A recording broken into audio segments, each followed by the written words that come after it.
Welcome to Film Focus. Today we are being swept away into the incredible 1995 masterpiece film Heat, written and directed by Michael Mann. Although this is one of the best movies to grace our screens from Hollywood, the storyline is based on the actual events in the 1960s between Neil McCauley and his crew of thieves, including Edward Bunker, Nicholas Pileski, Michael Parrell, and Russell Britton. McCauley was born in Polk, Iowa on February 2, 1914. He spent 25 years in prison, 8 in Alcatraz, with 4 of the 8 in solitary confinement. During his time in Alcatraz, before being paroled in 1962, he learned about how security systems worked and military-style discipline. Once paroled, he went right back into a life of crime and was very professional about it, running it like a business. He consulted with Ed Bunker, who would later be an advisor to Michael Mann for the film.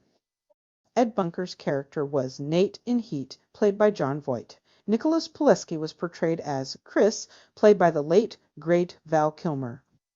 Michael Parrell was portrayed as Michael Chirito, played by the late, great Tom Sizemore, and Russell Britton, portrayed as Breeden, was played by Dennis Haysbert. McCauley believed in running a clean crew with no drugs, professionally, and no women or things that would keep you attached. He and his crew would rob armored trucks, stores, and warehouses, which is where he and police officer Chuck Adamson would first cross paths. Chuck Adamson was born in Chicago in 1936, joined the Army in 1958, and worked in the Robbery and Homicide Division. He was well known for taking the time to everything about the people he targeted. He made a point to know their characteristics, mannerisms, patterns, methods, and history, which led him to start tracking McCauley and his crew. In 1963, Adamson and his team were witnessing McCauley and his crew attempt to rob a manufacturing plant for diamond drill bits when McCauley's crew were posted in the basement but heard a noise in the room above them. This led to McCauley making his crew abandon the heist.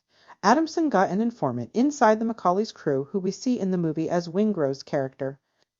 He tipped off Adamson to some of the robberies which may have led to his demise. Before the final heist and being caught, Adamson ran into McCauley at a dry cleaner and offered to buy him a cup of coffee. This revisits the masterful scene between McCauley, played by Robert De Niro, and Adamson, played by Al Pacino, and is said to be the actual words between the two in real life. Later, Adamson would be tipped off to a robbery McCauley planned at the National Tea Company food store, where an armored truck was going to drop off money. Once the truck left, McCauley and his 3-man crew get away with robbing the store for $13,000. But Adamson and his team catch them, take out 2 of the crew members, and Adamson shoots McCauley 6 times. Although the movie gives us very similar views of the real-life drama played out by McCauley and his crew, most of the film is action-packed and truly dramatic, showing very in-depth heists, shootouts, and amazing acting. With the release of Michael Mann's 1995 Heat, he is said to have this story in his mind for over a decade, originally crafting it as a television pilot called L.A. Takedown in 1989. He took that foundation and transformed it into something monumental, writing and directing a film that would redefine the crime genre forever. McCauley meets Edie, played by Amy Brenneman, a woman who represents everything he's never allowed himself to have. For the first time, he considers breaking his own rule about attachment. Meanwhile, Hannah's marriage to Justine, portrayed by Diane Venora, is falling apart because he can never fully disconnect from his work. His stepdaughter, Lauren, struggles with depression and attempts suicide, partially because Hannah is emotionally unavailable, always chasing the next case. The film builds toward 2 massive set pieces that showcase Mann's mastery of both intimate character work and spectacular action choreography. The first is the famous coffee shop scene, where McCauley and Hannah finally meet face to face.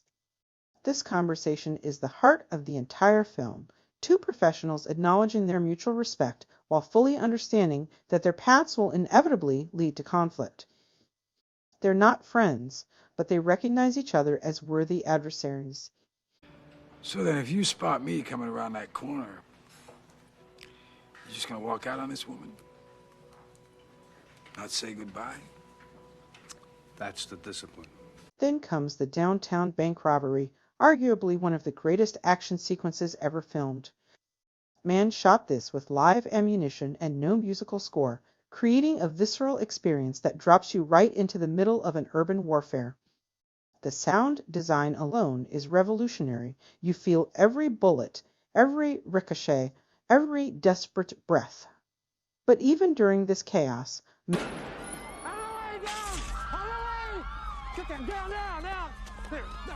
Mann never loses sight of the human elements driving the action.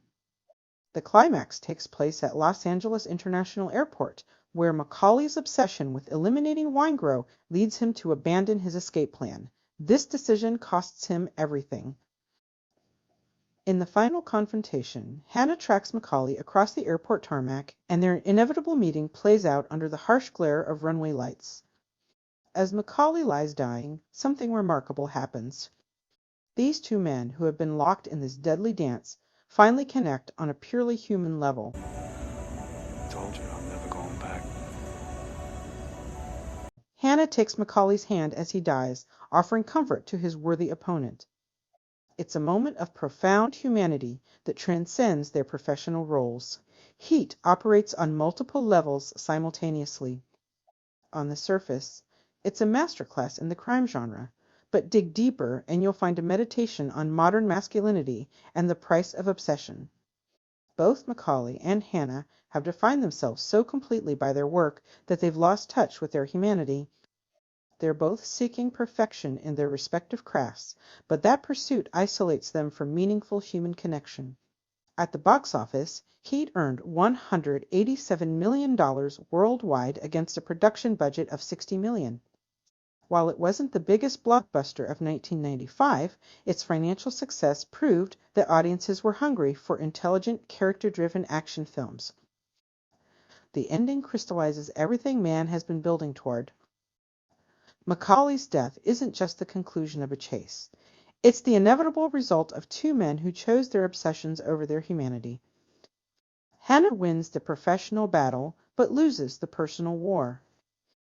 His marriage is over, his family relationships are damaged, and he's left with nothing but his badge and his memories of a worthy adversary. Heat endures because it asks uncomfortable questions about modern life. In our pursuit of excellence, success, and professional achievement, what are we willing to sacrifice? How much of ourselves can we lose before we become strangers to our own humanity?